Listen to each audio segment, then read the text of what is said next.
fits into the nonprofit sector, what our mission is, and a few things like that. And so what I do when I meet any new employee or anyone who's going to enter the nonprofit sector is that I tell them nonprofits receive, hold, and spend money that is not theirs.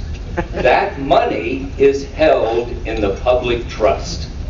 And it can only be spent in ways that further the state-approved mission of that organization.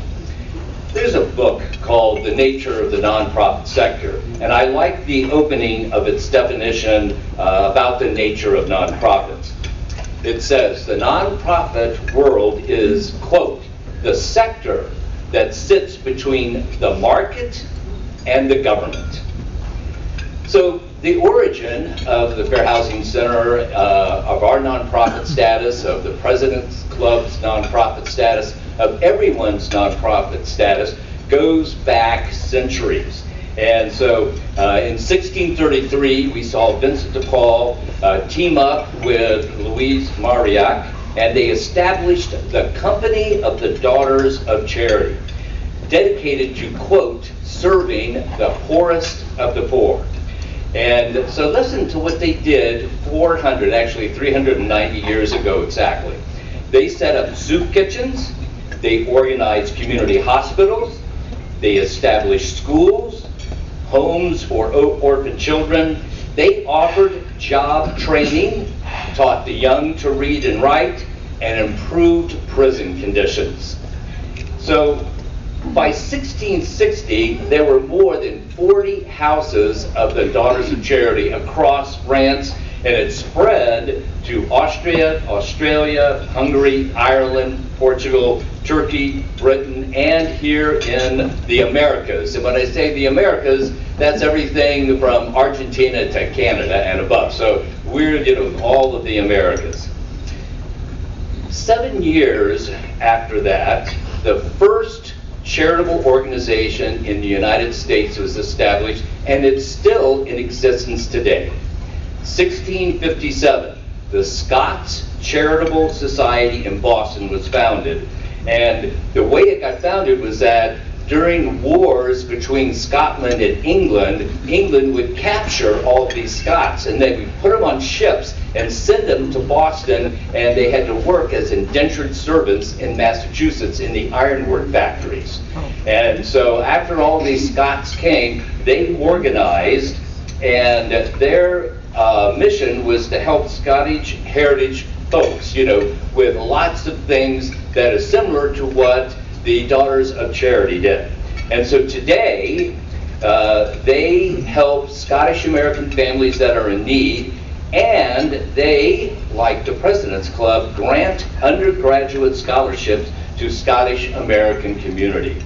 So there's other notable examples back then. So 110 years after the Scots got established, we saw Benjamin Franklin and Thomas Bond establish the first nonprofit hospital in Philadelphia.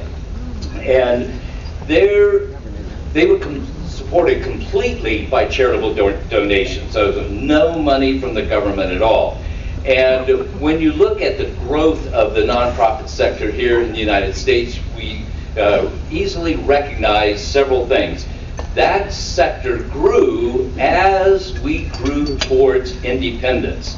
And so we find that a lot of nonprofits were built on the same ideologies that we wanted to have after independence. And those qualities are 1, liberty, 2, equality, 3, individualism, and 4, fraternity. But we know that Veronica wants us to be modern, so we not only say fraternity, but we say sorority. And what happens is that this last ideal out of liberty, equality, individualism, and fraternity, sorority, that last quality is exercised through charity. I like the mission of the President's Club. Listen to your mission. The mission of the President's Club of Dayton is to encourage the spirit of leadership through active volunteer community service in our region.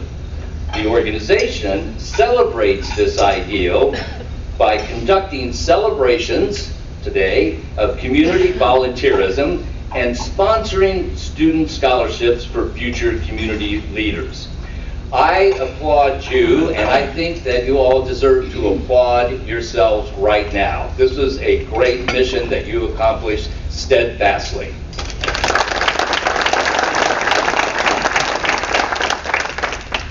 So the Miami Valley Fair Housing Center fits easily into this paradigm.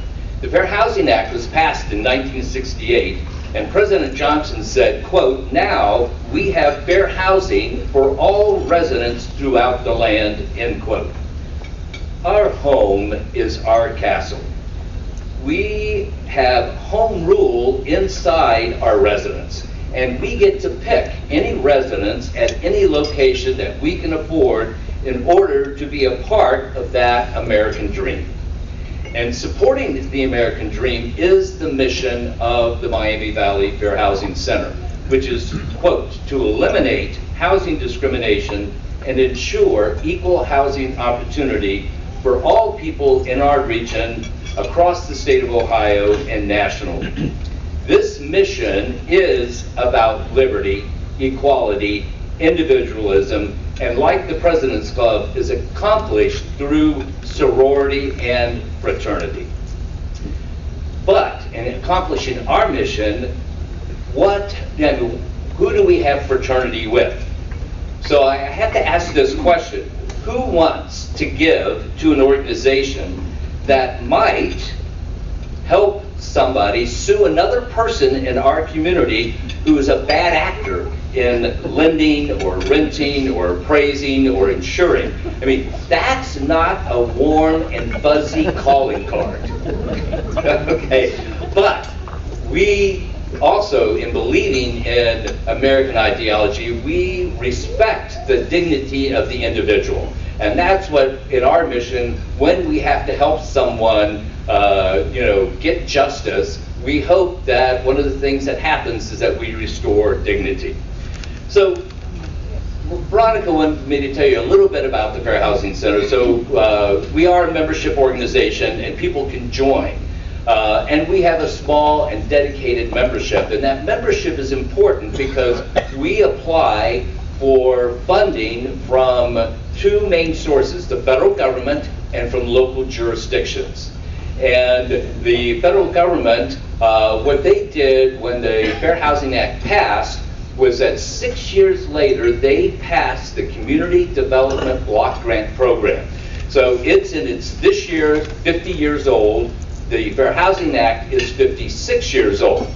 Between the passage of the two acts, they thought, how can we get people in Montgomery County to support the Fair Housing Act? And they said, Community Development Block Grant money is to be used for sewers, it's to be used for schools, it's used for lighting, it's used to make the bike park over by Welcome Stadium. And so the federal government said, what we'll do is that we will tie fair housing to Community Development Block Grant money.